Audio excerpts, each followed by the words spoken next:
നമസ്കാരം. റാഫ്റ്റോക്ക് ഫുട്ബോളിലേക്ക് അവർക്കും സ്വാഗതം. മറ്റൊരു ലാറ്റിൻ അമേരിക്കൻ ടാലന്റ് കൂടി യൂറോപ്പിലേക്ക് എത്തുകയാണ്. കാര്യം ഉറപ്പായി കഴിഞ്ഞു. അതെ, അർജന്റീനയുടെ 17-കാരൻ അണ്ടർ-17 വേൾഡ് കപ്പിൽ മിന്നിക്കെത്തിയ ക്ലോഡിയോ എച്ച്വേരിയെ മാഞ്ചസ്റ്റർ സിറ്റി സ്വന്തമാക്കിയിരിക്കുന്നു. ഈ കാര്യം ഇപ്പോൾ ഫബ്രിസിയോ റൊമാനോ അടക്കം സ്ഥിരീകരിച്ചു കഴിഞ്ഞു. അദ്ദേഹത്തിൻ്റെ സ്വതസിദ്ധമായ ശൈലിയിൽ ഹിയർവിഗോയൊക്കെ പറഞ്ഞു കഴിഞ്ഞു. അതായത് താരം മാഞ്ചസ്റ്റർ സിറ്റിയിലേക്ക് എത്തുമെന്ന കാര്യം ഉറപ്പായി. റിവർ പ്ലേറ്റുമായിട്ട് എഗ്രിമെൻറ്റിൽ എത്തിക്കഴിഞ്ഞു എന്നാണ് റിപ്പോർട്ട്.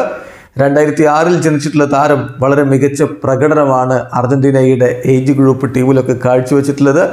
ഏതായാലും ഇപ്പോൾ ഈ ഒരു എഗ്രിമെൻറ്റിലേക്ക് എത്തുമെങ്കിലും 2024 ഡിസംബർ വരെ അദ്ദേഹം റിവർ പ്ലേറ്റിൽ തന്നെ തുടരും. അതിനുശേഷമായിരിക്കും യൂറോപ്പിലേക്ക് ട്രാവൽ ചെയ്യുക. 6 വർഷത്തെ ഡീലാണ് ക്ലോഡിയോ എച്ച്വേരിക്ക് നൽകിയിരിക്കുന്നത് എന്ന് ഫബ്രിസിയോ റൊമാനോ പറയുന്നു.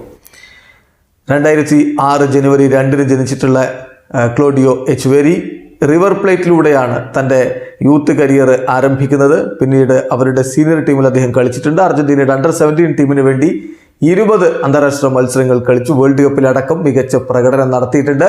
യൂറോപ്പിലേക്ക് ഇതാ അർജന്റീനയിൽ നിന്ന് മറ്റൊരു ടാലന്റ് കൂടി എത്തുന്നു, അതും ടോപ്പ് ക്ലബിലേക്ക്. വീഡിയോ അവസാനിക്കുന്ന ഫുട്ബോൾ ലോകത്തെ കൂടുതൽ വിശേഷങ്ങളുമായി റാഫ്റ്റോക്സ് എത്താം.